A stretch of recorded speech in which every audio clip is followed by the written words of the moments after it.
Om Santi Santi Santi Om.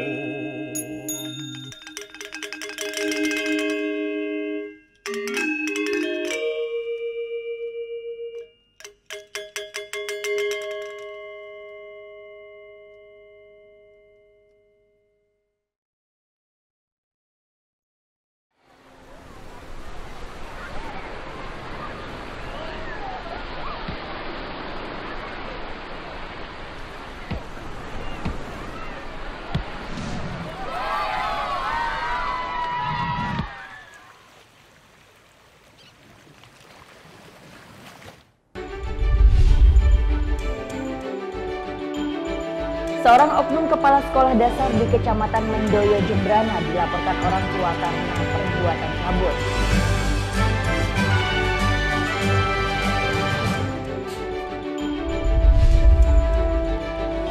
Peta baru zona bahaya desa terdampak erupsi Gunung Agung dikeluarkan oleh BNPB.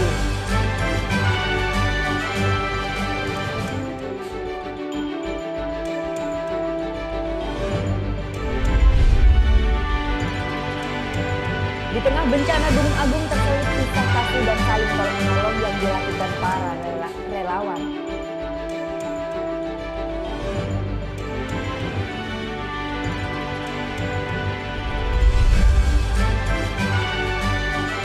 Berpelesir ke Bali Utara sambil melihat budidaya mutiara asli Buleleng.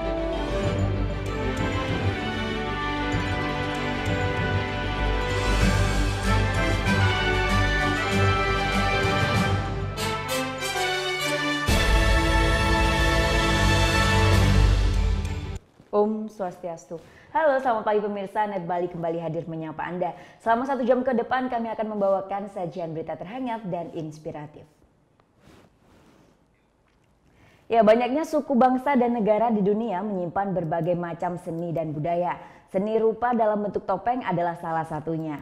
Nah, walaupun sama bernama topeng, namun masing-masing memiliki keunikan tersendiri. Berbagai cerita tentang topeng di seluruh dunia termasuk di Bali akan kami rangkum dalam segmen Bali Story berikut ini.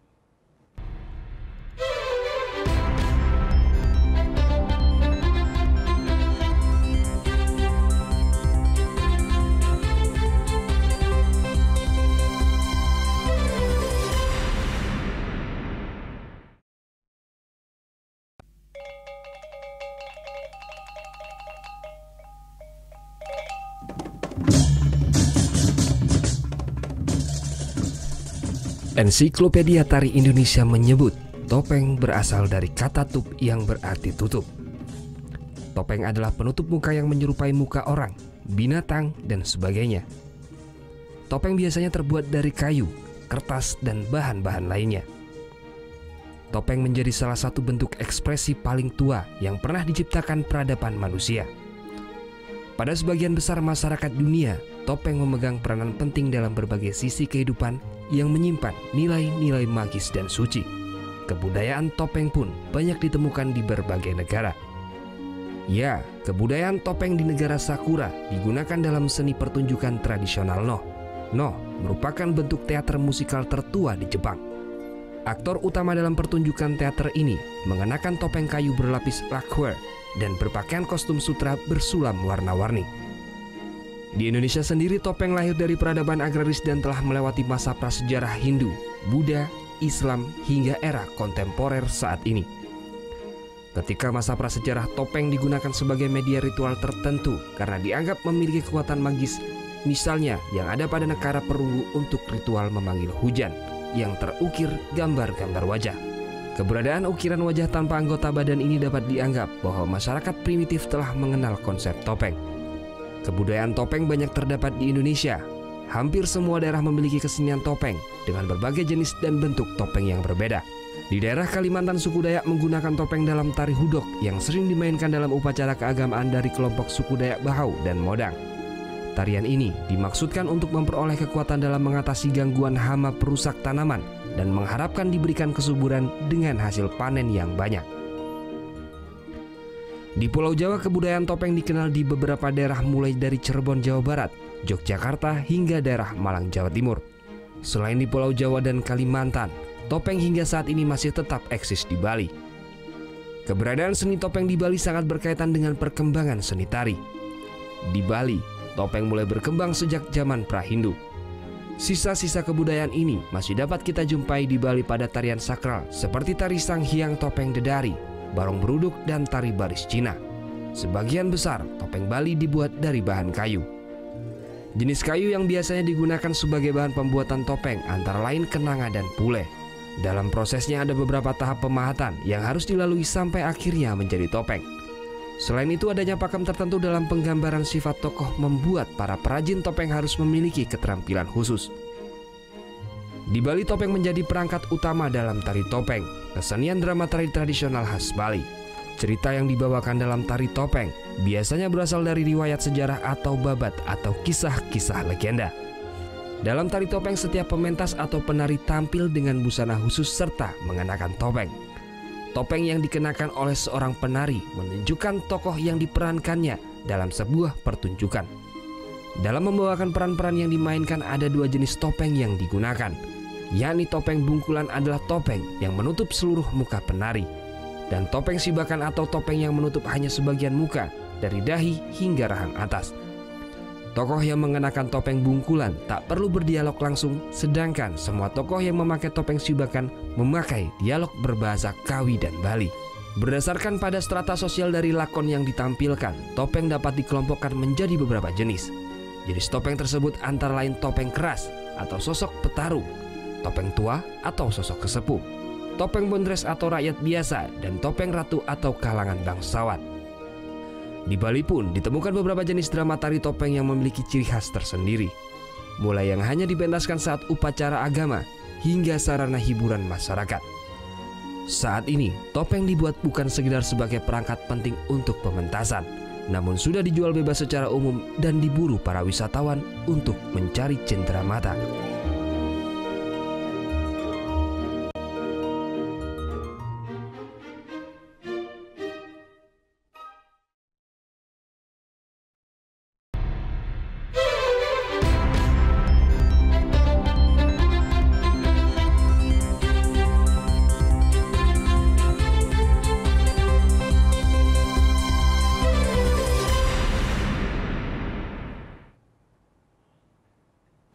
Seputar kreasi berbahan bambu di Ubud, Bali, ternyata ada desa yang menjadi pusatnya kerajinan furniture bambu. Ya, namanya Desa Belega. Hebatnya, furniture bambu dari desa ini populer hingga ke benua Eropa.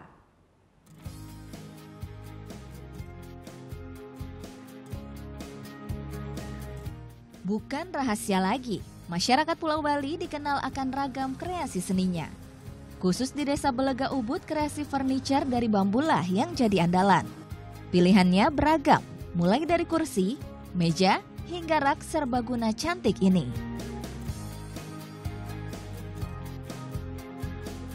Gazebo ini adalah kreasi bambu paling besar yang dibuat di sentra ini. Untuk membuat satu gazebo ini dibutuhkan sekitar 50 batang bambu dan akan dijual dengan harga puluhan juta rupiah. Yang menarik, aneka furniture bambu ini bisa dibentuk sesuai keinginan konsumen. Biasanya akan selesai dalam waktu 3 hari hingga 3 minggu. Kisaran harganya mulai dari Rp80.000 hingga puluhan juta rupiah, tergantung ukuran dan tingkat kesulitannya. Tak hanya utamakan bentuk, para perajin di sini juga utamakan kualitas. Bambu yang digunakan diambil langsung dari wilayah Bangli dan Tabanan. Dijamin kuat dan tahan akan perubahan cuaca, juga rayap. Sebenarnya saya jaga kualitas barangnya supaya kita berani bersaing dengan bisnis dengan negara lain. Agak khawatir lah sekarang sementara ini, ya, karena persaing harga. Ya. Kalau dampaknya udah ada, Pak? Dampaknya sekarang belum ada. Tak heran, sejak dirintis 1995 lalu usaha kerajinan bambu di Desa Belega terus berkembang. Penjualannya juga sudah tembus pasar Eropa. Kebanyakan pelanggannya berasal dari Prancis dan Belanda. Untuk hadapi persaingan di era pasar bebas ASEAN, para perajin terus berinovasi dengan produknya dan galakan promosi via online. Gita Natalia, Andi Setiawan melaporkan untuk NET.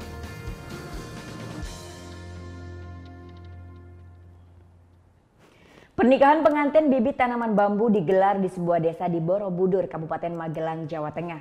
Festival ini sebagai simbol semangat mengembangbiakkan pohon bambu dan konservasi hutan bambu yang telah punah.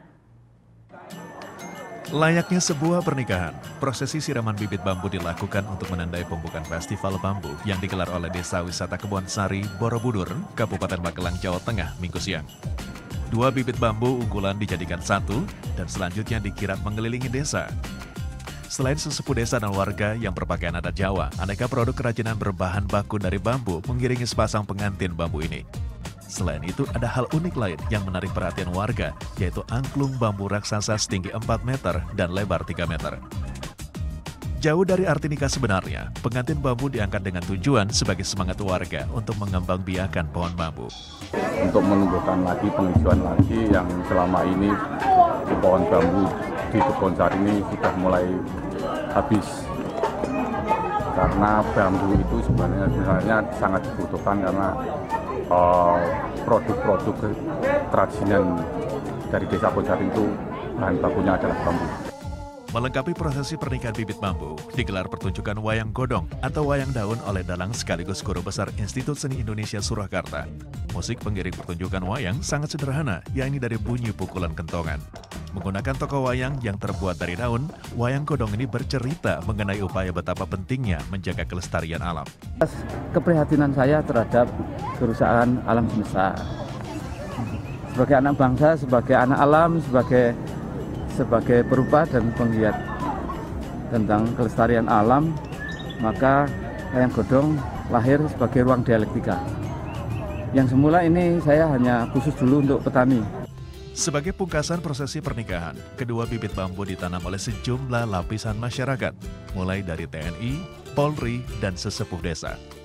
Dalam festival bambu juga dipamerkan aneka produk kerajinan yang berbahan baku bambu, antara lain teko, gelas, gelang, pulpen, hingga tas-tas. Aneka produk tersebut dibentuk secara unik dan cantik. Melalui festival bambu ini, Desa Kebon Sari sebagai sentra kerajinan bambu dapat mengonservasi hutan bambu sebagai destinasi wisata alternatif. Widodo Setiawan melaporkan untuk NET. Seorang oknum kepala sekolah dasar di Kecamatan Mendoyo, Jembrana dilaporkan orang tua siswa karena perbuatan cabul. Sesaat lagi tetap di NET Bali.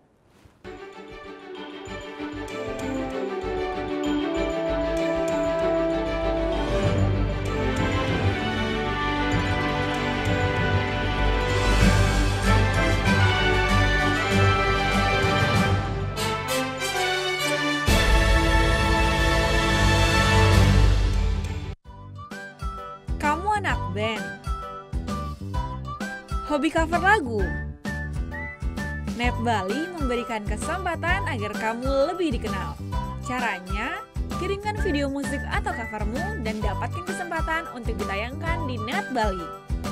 Info syarat dan ketentuan dapat dilihat di fanpage Facebook NET Biro Bali, Twitter @NETBiroBali, Instagram NET Bali Official. Bangun pagi bisa bikin tambah pintar. Bareng Andre Hesti bisa. Berbagai inovasi masa kini, seru-seruan di Fun Science, hingga tips oi-oi. Pagi-pagi hanya di NET. Selamat pagi, berjumpa lagi bersama kami di NET 10. Informasi selanjutnya, kontingen Indonesia menampilkan beragam budaya seperti aksi pencaksilat dan juga tarian tradisional. Ini lengkap dengan pakaian adat Nusantara dalam perhelatan Karnaval Tropical de Paris. Tapi video berikutnya ini datang dari CJ Hasan Syamsuri. Hasan berbagi informasi tentang gua terbesar dan terpanjang se-Asia Tenggara. Sekian NET 10 pagi ini, saya Sheila Purnama. Dan saya Arsan Jaya, terima kasih dan selamat beraktivitas. Hello good people, welcome back on Entertainment News. Berikut lengkapnya untuk Anda kesimpulan. Sebarkan pengaruh positif tanpa gosip. Sajian fakta dunia hiburan dari dalam dan luar negeri. Ada Ryan Reynolds yang membocorkan lokasi syuting sequel film Deadpool. Artika Sari Devi yang sempat viral di media sosial karena berbelanja dengan menggunakan daster. Berikut ini di Entertainment News yang akan merangkum pernikahan unik artis Indonesia hanya di Celebrity Countdown. Entertainment News hanya di NET.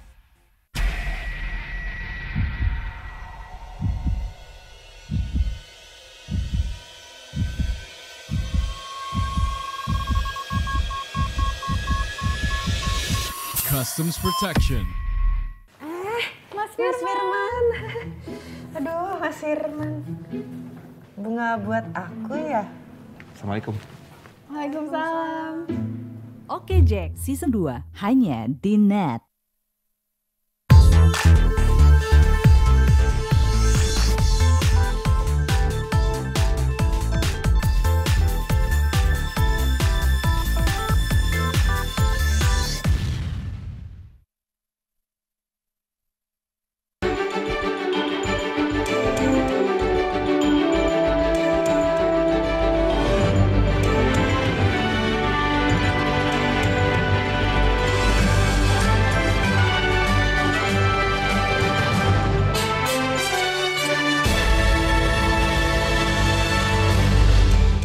Ya, kembali di Net Bali, 2 orang tersangka pencurian berhasil membobol sebuah rumah di Jalan Gunung Karang, Denpasar Barat.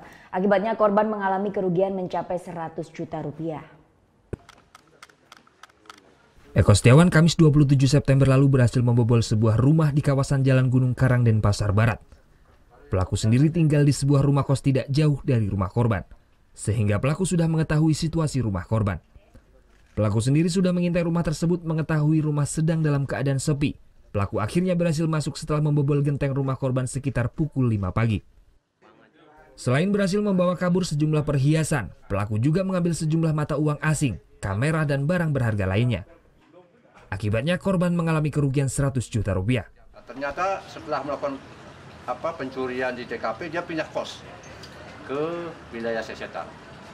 Setelah kita geledah, temukanlah barang-barang ini dan dia mengakui ngambil di satu tempat, satu TKP. Dan pengakuan dia juga baru melakukan 1 kali pidana ini, pencurian ini. Tersangka akhirnya berhasil ditangkap 7 Oktober lalu. Dari tangan tersangka, tim Opsnal Polsek Denpasar Barat mengamankan sejumlah handphone, perhiasan serta uang 4 juta rupiah hasil penjualan barang curian dan barang bukti lainnya. Dalam kasus ini, tim Opsnal Denpasar Barat juga menetapkan 1 tersangka lainnya, yakni Erwan sebagai DPO. Akibat perbuatannya, pelaku dijerat dengan pasal 363 KUHP dengan ancaman 7 tahun penjara. Surya Sanjaya melaporkan untuk Net. Sejumlah fasilitas di MCK seperti ember, penampungan air di pengungsian Desa Les Raib diduga dibawa oleh oknum pengungsi. Tidak hanya itu, sejumlah oknum pengungsi pun dikeluhkan oleh petugas lantaran sering melakukan penjarahan logistik untuk dibawa pulang. Perbuatan tidak terpuji sering dilakukan oleh oknum pengungsi di tenda pengungsian di Desa Les Tejakula Buleleng. Seperti raibnya ember di MCK untuk menampung air yang disiapkan untuk para pengungsi. Diduga hilangnya puluhan ember penampungan air ini dibawa oleh pengungsi. Tidak hanya ember, namun dapur umum di posko Desa Les mengalami kehilangan 1 tabung gas berukuran 3 kg. Diduga raibnya tabung gas tersebut terjadi pada malam hari di saat para petugas mengalami kelelahan usai menyiapkan makanan para pengungsi. Tindakan sejumlah oknum pengungsi ini pun dikeluhkan oleh Koordinator Logistik Posko Desa Les Ketut Sensus. Sensus mengaku tidak hanya hilangnya sejumlah fasilitas, namun para pengungsi ini sering melakukan penjarahan terhadap logistik yang disimpan di gudang. Seperti halnya gula, kopi, dan makanan lain yang sering hilang lantaran kurangnya penjagaan logistik untuk para pengungsi. Maunya saja mengambil, ya, kalau bisa omong kasar ada penjarahan. Nah ini Pak sulitnya kita di lapangan, kita maunya yang tertib antre ambil barang, kenyataannya banyak yang main sabotase alias penjarahan.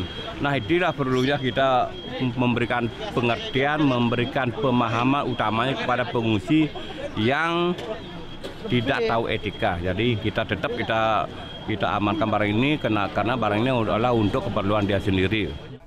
Untuk mengantisipasi hal serupa, BPBD Buleleng berencana akan meminta bantuan untuk penjagaan dari aparat kepolisian di tenda penyimpanan logistik, sehingga para pengungsi lebih tertib untuk meminta logistik setiap harinya. Putu Wijana melaporkan untuk Net.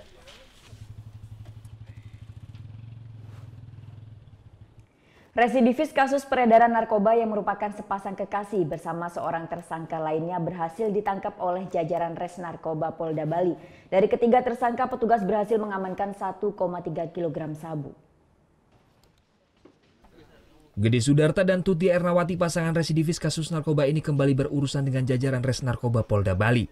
Sepasang kekasih ini sebelumnya sudah pernah mendekam di lapas Kerobokan dengan tuntutan 6 tahun penjara. Baru sebulan yang lalu bebas dari lapas dengan pembebasan bersyarat. Namun pada 6 Oktober lalu pasangan kembali diamankan tim CTOC dan Ditres Narkoba Polda Bali. Mereka ditangkap di areal parkir makanan cepat saji di kawasan Gatsu Barat Denpasar. Tersangka Gede Sudarta ditemani pasangannya Tuti Ernawati baru saja usai menempel paket sabu di kawasan Renon Denpasar. Saat digeledah di badan dan mobil tersangka, petugas menemukan 5 paket sabu besar dan 226 paket sabu kecil. Dari hasil pemeriksaan tersangka Gede Sudarta mendapatkan barang dan diperintah oleh seorang napi di Lapas Madiun. Tersangka Gede Sudarta sendiri sudah 3 kali berhasil menyelundupkan sabu dari Madiun, Jawa Timur. Modus lama ya, rata-rata kalau untuk di Bali ini, modus operandi mereka itu sama semua, dari dulu sama. Jadi bandar di luar Bali punya kurir atau punya kaki di daerah Denpasar. Nanti bandar yang di luar Bali ini menghubungkan kurirnya itu dengan kurir yang ada di Denpasar. Di hari yang sama, tim CTOC Ditres Narkoba Polda Bali juga mengamankan tersangka pengedar narkoba lainnya. Tersangka Raipang ditangkap di sebuah kosan elit di kawasan Pemogan Denpasar. Dari hasil penggeledahan tersebut, petugas menemukan 29 paket sabu seberat 600 gram lebih. Dari ketiga tersangka, petugas berhasil mengamankan total sabu seberat 1,3 kg. Ketiga tersangka terancam hukuman minimal 5 tahun dan maksimal 20 tahun penjara. Surya Sanjaya melaporkan untuk NET. Salah seorang oknum kepala sekolah dasar di Kecamatan Mendoyo, Jembrana, Bali dilaporkan oleh orang tua siswinya ke Polres Buleleng. Diduga oknum pendidik ini telah melakukan pelecehan seksual terhadap 3 orang siswinya. Senin siang, SD Negeri 2 Yeh Embangkangin, Kecamatan Mendoyo, Jembrana, Bali dihebohkan dengan dugaan tindakan pelecehan seksual oleh oknum kepala sekolah SD tersebut. Diduga Ida Bagus Putu SD dilaporkan ke Unit Pelayanan Perempuan dan Anak Polres Jembrana oleh orang tua siswa korban pelecehan seksual. Oknum kepala sekolah ini dilaporkan setelah diketahui melakukan tindakan pencabulan terhadap 3 orang siswa yaitu PA 11 tahun, MKS 12 tahun, dan KAW 11 tahun. Semuanya masih duduk di bangku kelas 6. Bahkan kejadian ini kerap dilakukan pelaku setiap korban bergilir piket membersihkan ruang kepala sekolah. Aksinya terbongkar setelah korban mengadu ke orang tuanya karena sudah tidak tahan dengan aksi bejat pelaku. Kejadian ini langsung mendapatkan perhatian khusus dari Komisi A DPRD Kabupaten Jembrana. Alhasil dari hasil rapat bersama yang dihadiri instansi terkait menghasilkan keputusan yakni langsung mencopot jabatan oknum kepala sekolah tersebut menjadi staf di Unit Pelaksana Teknis Kecamatan Mendoyo sambil menunggu proses hukum. Kita sudah berembuk hari ini untuk mengambil suatu kebijakan. Jadi kebijakan yang kita ambil bahwa kepala sekolah per hari ini akan dipindah tugaskan di kecamatan sementara, dan kita sudah memilih dari salah satu guru di SD Negeri 2 Embangkangin ini yang tertua untuk menjadi PLH sementara. Ini untuk meredam kondisi situasi yang ada di masyarakat ini. Oknum kepala sekolah ini pun kini menjalani pemeriksaan di Unit PPA Polres Jembrana atas laporan para orang tua korban. Namun pihak kepolisian hingga saat ini enggan memberikan keterangan terkait kasus pencabulan tersebut. Sementara itu, Kepala Desa Yeh Embangkangin Igede Suwardika yang mewakili para orang tua korban pencabulan tersebut menjelaskan bahwa untuk menghindari kegaduhan di lingkungan masyarakat, pihak desa sudah melakukan mediasi dan hasilnya semua proses hukum diserahkan sepenuhnya ke aparat kepolisian. Namun jika ada para orang tua yang anaknya mengalami tindakan yang sama diminta untuk segera melapor ke Polres Jembrana. Dan sementara ini hasil yang mampu kita raih adalah bagaimana meyakinkan daripada korban dan orang tua korban untuk bagaimana mereka percaya bahwa sejak proses ini berjalan dengan baik dan tentu tidak perlu melakukan hal yang berlebihan. Misalkan ada emosional yang mengarah kepada hal-hal yang tidak kita inginkan, kita yakinkan kepada mereka untuk kita bersama-sama untuk bagaimana melakukan penyelesaian daripada persoalan ini sesuai dengan jalur yang sudah disepakati. Kalau memang proses hukum itu adalah menjadi kewenangan daripada aparat penegak hukum. Meskipun mengalami pelecehan seksual, 3 orang siswi ini tetap bersekolah dan mengikuti kegiatan proses belajar mengajar di sekolahnya. Ini dikarenakan sang oknum kepala sekolah telah dicopot dari jabatan. Putu Wijana melaporkan untuk NET. Peta baru zona bahaya desa terdampak erupsi Gunung Agung dikeluarkan oleh BNPB. Sesaat lagi tetap di NET Bali.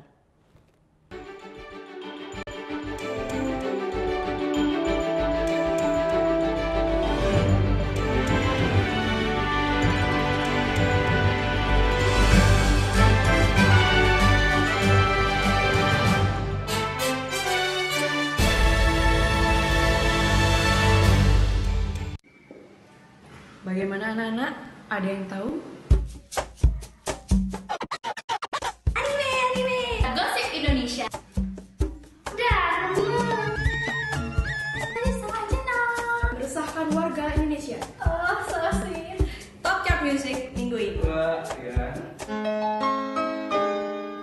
Sehat adalah tayangan yang menghibur sekaligus memberikan informasi yang berguna dan bermanfaat bagi masyarakat. Mau yang fresh di pagi hari? Wow! Menemani sarapan Anda akan hadir tontonan baru di layar kaca. Berbagai informasi menarik paling wow ada di sini. Setiap Senin sampai Jumat jam 7 pagi. Hanya di NET. Ini ada seorang penyanyi Indonesia cowok. Silakan. Desta Mahendra kan? Desta Mahendra. Ini adalah Elo. Oke, kita lihat ya. Ini gambar siapa? Gue. Ini gambar siapa? Lo. Ya udah. Tonight Show hanya di NET. Kamu itu kalau aku tanya Senin sampai dengan Minggu, hari apa yang kamu suka? Jumat. Kalau aku hari Kamis. Kenapa, Bang? Kamis you. Ini Talk Show hanya di NET. Coba Anda sebutkan warnanya, bukan kata-katanya.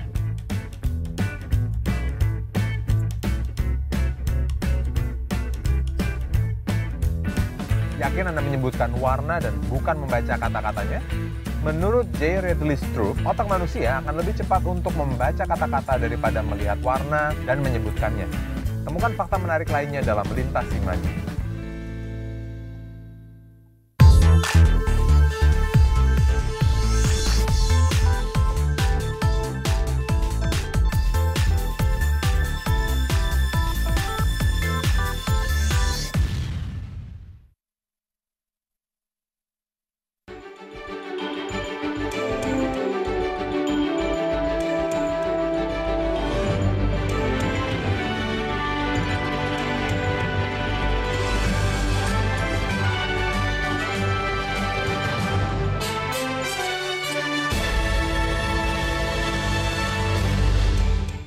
Hingga Senin pagi jumlah ibu hamil yang berada di pengungsian di desa Kabupaten Kelungkung mencapai 99 orang. Sebagian dari mereka masih belum merencanakan tempat untuk melahirkan. Hingga Senin pagi status Gunung Agung masih awas. Warga lereng gunung pun masih mengungsi di posko bencana tak terkecuali ibu-ibu hamil. Di Kabupaten Kelungkung hingga saat ini jumlah ibu hamil yang mengungsi mencapai 99 orang, di mana sebagian besar berada di posko bencana Gor Swecapura. Rata-rata usia kandungan ibu hamil di pengungsian ini antara 6 hingga 8 bulan. Berada di dalam tenda, menyebabkan ibu-ibu hamil ini mudah jenuh. Padahal di masa kehamilan, ibu hamil wajib membutuhkan perhatian dan pemeriksaan yang teratur. Sebagian besar ibu hamil di pengungsian masih belum merencanakan tempat untuk melahirkan. Diam gitu. Jalan-jalan kalau pagi. Nggak ada persiapan apa-apa. Bagaimana? Tinggal nunggu aja. Tinggal nunggu aja. Dokter bilang kapan ini Bu perkiraannya? Tanggal 28. Kontrolnya di sini cek tensi. Kalau mau tahu gimana ke sana ke puskesmas. Rencananya Ibu melahirkan di mana nanti? Belum tahu juga, masih lama, melahirkannya masih lagi 2 bulan. Tim medis yang berada di posko kesehatan secara rutin melakukan pemeriksaan kesehatan pada ibu hamil. Rencananya proses melahirkan akan bekerja sama dengan puskesmas dan rumah sakit terdekat. Biasanya sih batuk, pilek, seperti itu yang banyak di sini. Nanti kalau misalkan melahirkan dirujuk kemana itu? Ke puskesmas. Ada puskesmas, nanti juga dia bekerja sama langsung dengan rumah sakit. Hingga Senin pagi jumlah pengungsi di posko bencana Gor Swecapura mencapai 1.550 jiwa. Tim Liputan melaporkan untuk NET. Pemindahan pengungsi di Desa Les ke tempat yang lebih baik terus dilakukan oleh pemerintah Kabupaten Buleleng. Sebanyak 700 pengungsi di tenda pengungsian telah dievakuasi ke balai masyarakat. Sementara itu sebanyak 28 pengungsi Gunung Agung di posko pengungsian Tonja dan Pasar Utara Senin siang dipindahkan ke posko pengungsian Kompiang Sujana. Dari 20 tenda yang ditempati pengungsi di Desa Les Kecamatan Tejakula, kini sudah 8 tenda yang telah dikosongkan. Pengosongan tenda dari para pengungsi ini ke tempat yang lebih aman, yaitu ke tempat Balai Serbaguna serta Balai Banjar di Kecamatan Tejakula. Dari data pengungsi di posko Desa Les tercatat sebanyak 1.700 pengungsi yang berada di pengungsian Desa Les. Pemindahan para pengungsi ini telah dilakukan sejak Jumat pekan lalu. Hingga saat ini tercatat sebanyak 747 jiwa pengungsi asal Desa Ban dan Dukuh telah dipindahkan ke 20 titik Balai Serbaguna serta Balai Banjar. Sambiran sama Madenan ya, saya off, tidak ada pemindahan ke sana. Kenapa Pak? Karena di situ memang dari tidak ada pengungsian pun mereka krisis air di musim-musim panas seperti ini. Jadi kita tidak ingin nambah masalah di situ. Berapa desa yang di stop masuk? Dua desa saya stop. Kami Rendang juga 3. Kami Rendang nggak boleh nambah. Karena di situ kan ada layanan PDAM. Dengan kondisi sekarang juga sedikit terganggu ya. Pemindahan para pengungsi dari tenda pengungsian Desa Les akan dilakukan hingga Jumat mendatang. Tenda-tenda yang telah kosong tersebut akan tetap disiagakan jika Gunung Agung benar-benar mengalami erupsi. Sehingga sisa pengungsi dari Kecamatan Kubu Karangasem ini akan dialihkan ke tenda pengungsian Desa Les ini. Sementara itu Senin siang 28 pengungsi asal Kubu Karangasem dipindahkan ke posko pengungsian Gor Kompiang Sujana Denpasar. Pemindahan karena lokasi sebelumnya di posko pengungsian Tonja Denpasar Timur dinilai kurang layak untuk ditempati. Sebelum pindah lokasi, pengungsi diberikan pilihan sesuai keinginan mereka, dan 28 pengungsi tersebut akhirnya memilih lokasi pengungsian di Gor Kompiang Sujana. Sebelumnya, mereka mengungsi di sebuah tanah kosong milik warga hanya dengan menggunakan tenda terpal. Mengajak mereka ke lokasi yang disiapkan oleh pemerintah agar mereka aman, nyaman, dan kebutuhan mereka seperti kebutuhan sembako bisa terpenuhi. Sementara jumlah pengungsi di Kota Denpasar sendiri sebanyak 14.700 pengungsi yang tersebar di sejumlah titik yang didominasi oleh dewasa dan remaja sebanyak 66%, lansia 16%, sedangkan sisanya ibu hamil dan anak-anak bayi dan balita. Tim Liputan melaporkan untuk NET. Warga Desa Duda Timur yang sebelumnya diperbolehkan pulang akhirnya kembali lagi ke pengungsian. Kembalinya pengungsi ini setelah dikeluarkannya peta baru yang menunjukkan Desa Duda Timur masuk dalam zona merah 12 km. Setelah sempat pulang karena dinyatakan sebagai zona aman di luar radius 12 km, warga Desa Duda Timur, Kecamatan Selat Karangasem akhirnya kembali lagi ke pengungsian. Di posko bencana lapangan tembak Kelungkung inilah menjadi tempat pengungsian sementara ratusan warga Desa Duda Timur. Ditetapkannya kembali Desa Duda Timur sebagai kawasan rawan bencana lantaran telah dikeluarkannya peta baru oleh BPBD. Dalam peta tersebut terdapat 3 dusun di Desa Duda Timur masuk kawasan rawan bencana KRB 1, yakni radius 12 km. Warga pun merasa resah, bahkan salah satu pengungsi sedang dalam keadaan mengandung. Di sini kami pun sempat juga pulang pada itu. Terus? Paginya pulang, kemudian sorenya balik lagi. Kenapa itu, Pak? Karena ada peta yang keluar, peta baru dari kepala desa kami, bahwa di Banjar kami, di Banjar Wates Kangin, Banjar Wates Tengah, kemudian dari Banjar Sangkan, itu ada dalam radius 12 km. Hingga Senin sore jumlah pengungsi yang ditampung di posko bencana lapangan tembak Kelungkung mencapai 172 orang yang berasal dari 3 dusun di Desa Duda Timur meliputi Dusun Wates Kangin, Dusun Wates Tengah, serta Dusun Pasangkan. Tim Liputan melaporkan untuk NET. Ya, di tengah bencana Gunung Agung terselip kisah kasih dan saling tolong-menolong, di antaranya yang dilakukan para relawan. Salah satunya Iris Samantha Devi. Di luar kegiatan rutinnya menjalankan bisnis catering, perempuan ini merawat para lanjut usia di pengungsian. Menyuapi makan, menyiapkan untuk mandi hingga menghibur para pengungsi. Dikerjakan dengan tulus ikhlas oleh Iris Samantha Devi, salah satu relawan di posko bencana Gunung Agung Gor Swecapura, Kelungkung, Bali. Tergabung dalam satu komunitas peduli lansia di Denpasar, Iris sudah 2 pekan menjadi relawan.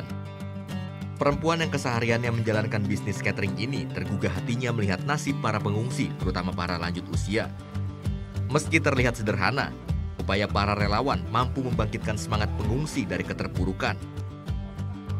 Banyak hal yang kita lakukan itu nggak hanya untuk diri sendiri gitu. Kita tuh juga harus melakukan hal-hal untuk orang lain gitu. Dan saya rasa Tuhan memberikan saya kesempatan, di balik tiap musibah itu pasti ada hikmah.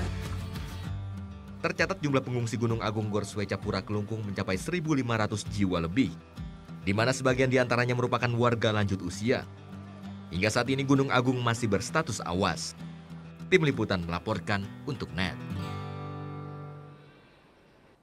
Ya, sesaat lagi berpelesir ke Bali Utara sambil melihat budidaya mutiara asli Buleleng. Tunggu liputannya tetap di NET Bali.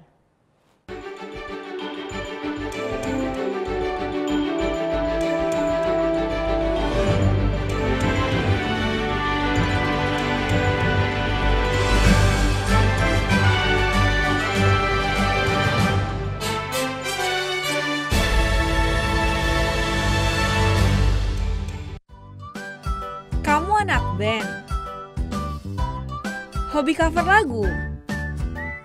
Net Bali memberikan kesempatan agar kamu lebih dikenal. Caranya, kirimkan video musik atau covermu dan dapatkan kesempatan untuk ditayangkan di Net Bali. Info syarat dan ketentuan dapat dilihat di fanpage Facebook Net Biro Bali, Twitter @netbirobali, Instagram Net Bali Official. Deru suara mesin roda 2. Pertarungan memicu adrenalin, mengejar yang terdepan. Real Road Racing Series hanya di Net. Selamat malam, welcome back di acara yang bikin melek, bikin jenius, bikin baper bersama dengan kami berdua. Namanya Liga Juve ya, pasti Juve yang juara lah. Tapi daripada gadungan, mendingan kita dengerin langsung pernyataannya Jurgen Klopp ya. Mereka akan tampil lebih agresif, memberikan umpan-umpan, tetapi gol-gol tetap akan hadir dari penyerang-penyerang yang ada di depan. Saya kira nih situasinya Gak ngaruh kali cedera ada pemain paling jelek waktu lawan Barcelona. itu menurut Anda jeleknya. Sampai ketemu besok dan Suka-suka. Waduh, mandi tuh. Air. Iya, masa sih? Itu lagi. Kayak air ya? Iya. Firza ya? This is water. Water. Firza ngapain sih? Jangan tonton The Comment ya. Yang stay funky. Stay funky.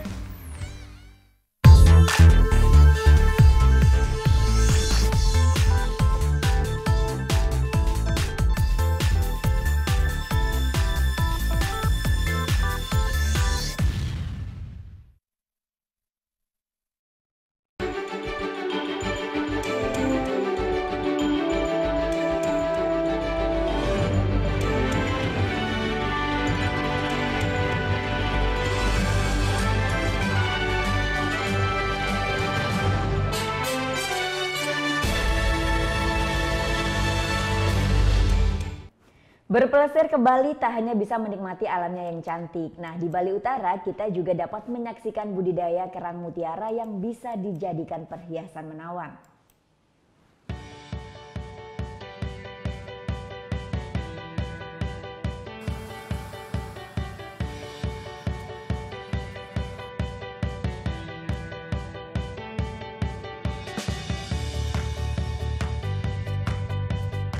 Kabupaten Buleleng, Bali tak hanya menyajikan sejuta pesona alam yang indah, tapi juga menyimpan kemilau mutiara.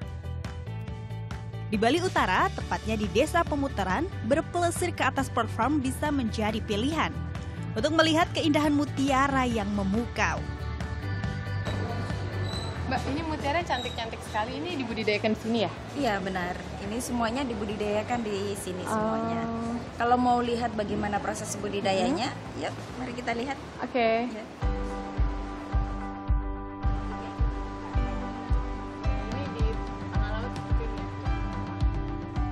Ya, disinilah tempat kerang-kerang mutiara dibudidayakan.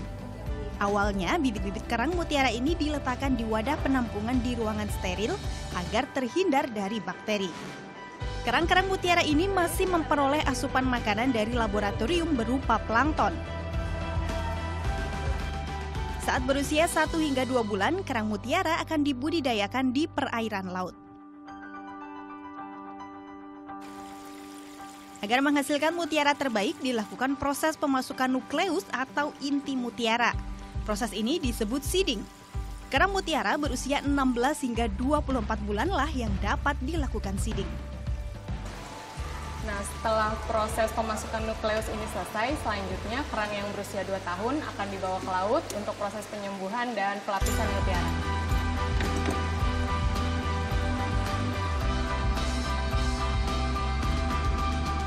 Nukleus itu nantinya yang akan menjelma menjadi butiran mutiara yang menawan.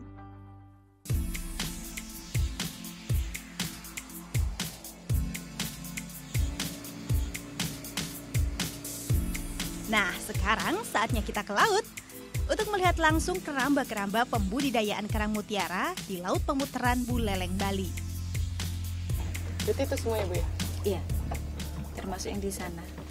Nah, luas area yang digunakan untuk pembudidayaan mutiara ini kurang lebih ada 42 hektar dan mutiaranya ditaruh di kedalaman 10 meter. Berarti ini semua itu ya Bu yang ada pelampung-pelampung itu ya? Iya.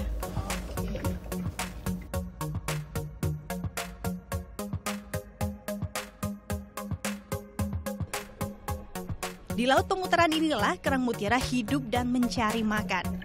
Budidaya kerang mutiara ini harus dilakukan di perairan laut yang bersih. Tidak tercemar, jauh dari hunian, juga tidak bergelombang besar. Semakin lama pemeliharaan kerang mutiara biasanya akan menghasilkan mutiara yang lebih besar dan lebih bercahaya. Bu, berarti ini kerang mutiara yang sudah usia berapa sih yang siap ditaruh di laut dan sampai akhirnya panen? Pertama sih kita taruh di laut ketika umur kira-kira selepas 1 bulan ya. Kita taruh di laut, itu sudah siap untuk mereka cari makanan sendiri di laut. Kemudian setelah 2 tahun kita angkat lagi untuk operasi atau istilahnya seeding. Setelah itu dikembalikan lagi ke laut. Setelah 2 tahun lagi, jadi total 4 tahun. Kita angkat lagi dipanen. Oke, berarti yang membuat harga mutiara itu mahal itu apanya sih Bu? Selain memang dari mutiaranya sendiri juga kualitasnya bagus, juga karena membutuhkan waktu yang lama untuk menghasilkan 1 butir mutiara, juga maintenance-nya. Jadi kita rawat terus setiap hari, kita bersihkan, jaga kesehatannya. Oke, berarti perawatannya itu ya Bu? Perawatannya juga mempengaruhi harga.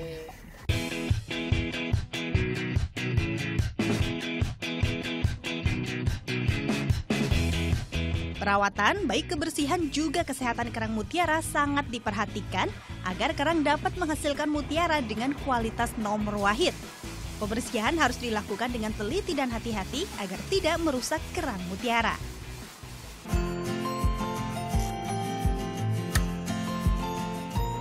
Ini dia yang ditunggu-tunggu, panen mutiara.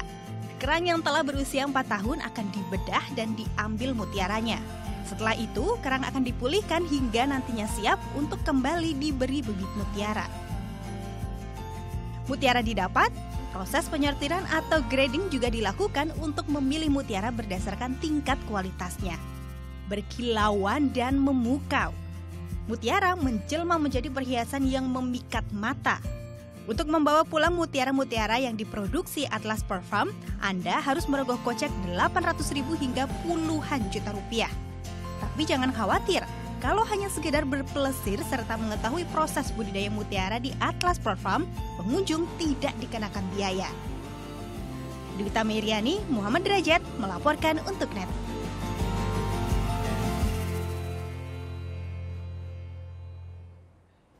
Melihat galeri kenangan mantan Kepala Staf Angkatan Udara asal Bali, Ida Bagus Putu Dunia saat dirinya masih aktif berkarir di TNI. Sesaat lagi tetap di NET Bali.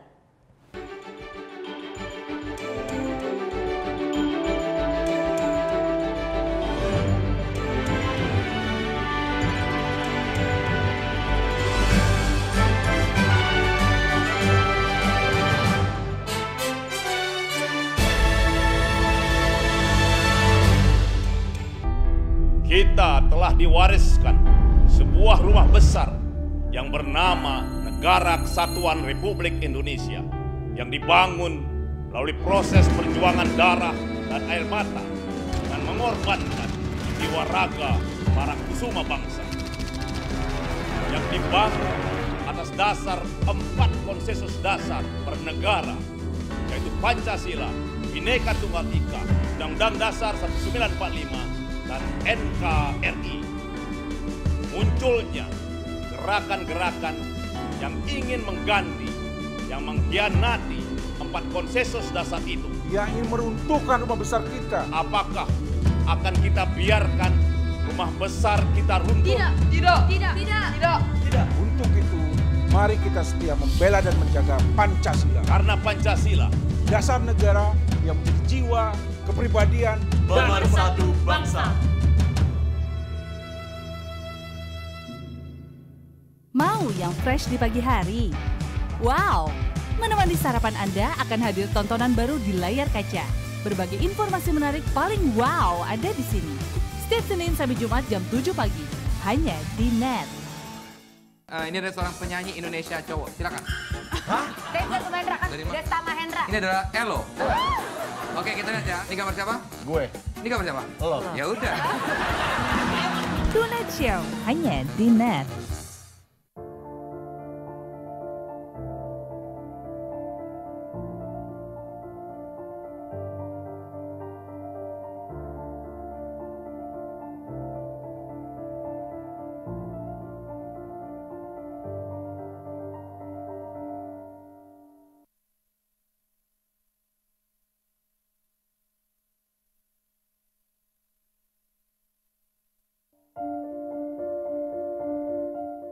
Kamu itu kalau aku tanya Senin sampai dengan Minggu, hari apa yang kamu suka?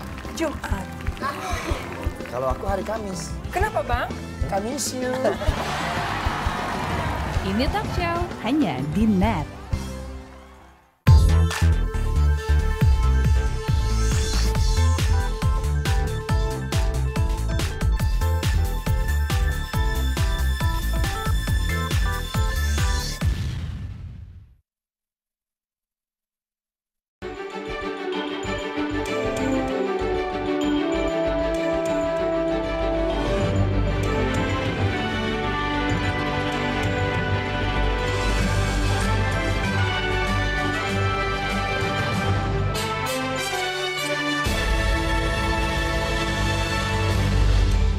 Terima kasih Anda masih menyaksikan Net Bali. Pensiun dari TNI Angkatan Udara, mantan Kepala Staf Angkatan Udara Marsikal Ida Bagus Putu Dunia ingin berbagi pengalaman dan inspirasi kepada para generasi muda melalui galeri kenangan.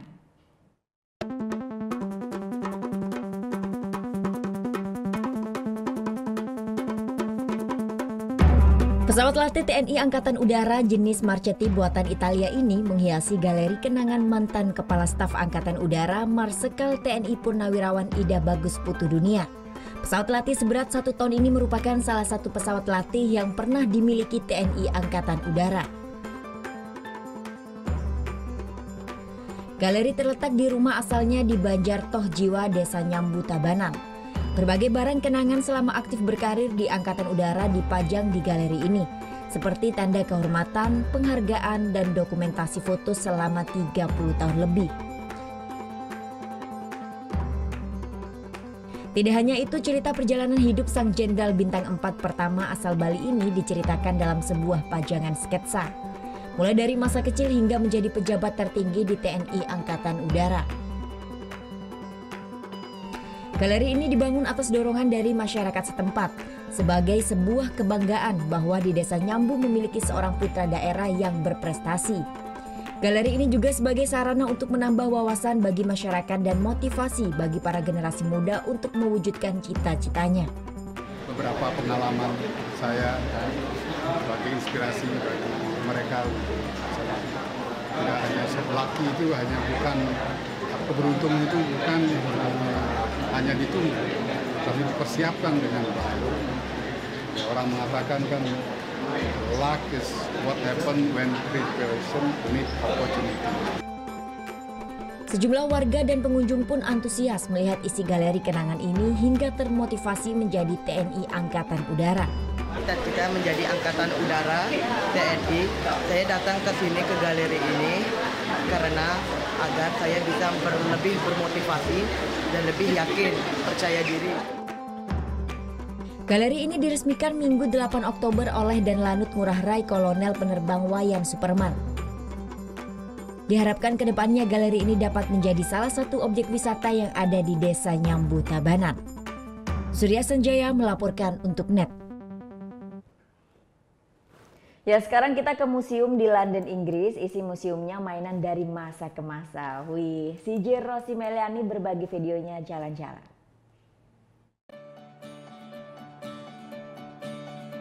Buat kamu yang nostalgiaan, mengingat masa lalu dan mengingat permainan masa lalu, kamu mesti datang ke Museum Toys atau museum mainan yang ada di kota London.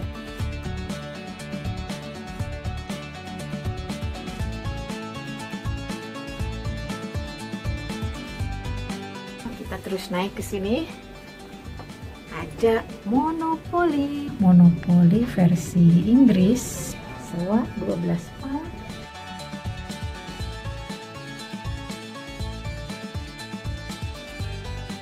miniatur merek-merek branded makanan Kalings 90-an deh ya, pasti tahu yang namanya mainan PB, yaitu dimana boneka-boneka yang bajunya diganti-ganti, dibongkar pasang. Nah, kurang lebih di sini juga ada.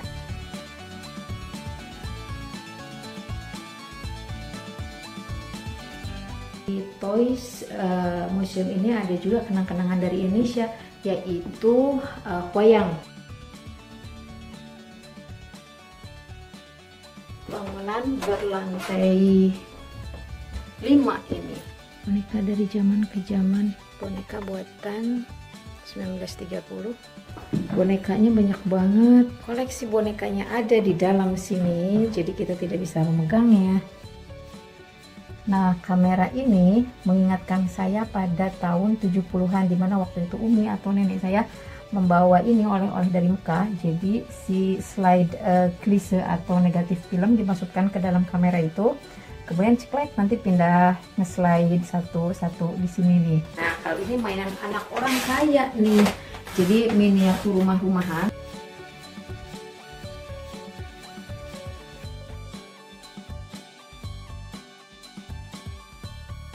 Meskipun kelihatan kecil kalau dari luar, ternyata museum ini menyimpan ribuan koleksi mainan anak-anak dari seluruh dunia.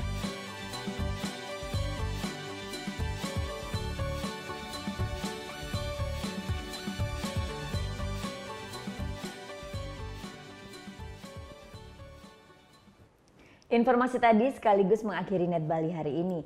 Anda dapat saksikan kembali tayangan hari ini di YouTube channel kami www.youtube.com/netbali. Dan setelah ini kami akan memutarkan video klip dari Upstart in Alive, sebuah grup band indie Bali dengan lagu berjudul Satu Kata. Nah, bagi kalian nih yang punya video klip musik atau cover dan ingin tayang di Net Bali, kalian bisa cek syarat dan ketentuannya di Instagram kami @netbaliofficial. Saya Vera Zenvia, matur suksma dan selamat beraktivitas. Om Santi Santi Santi Om.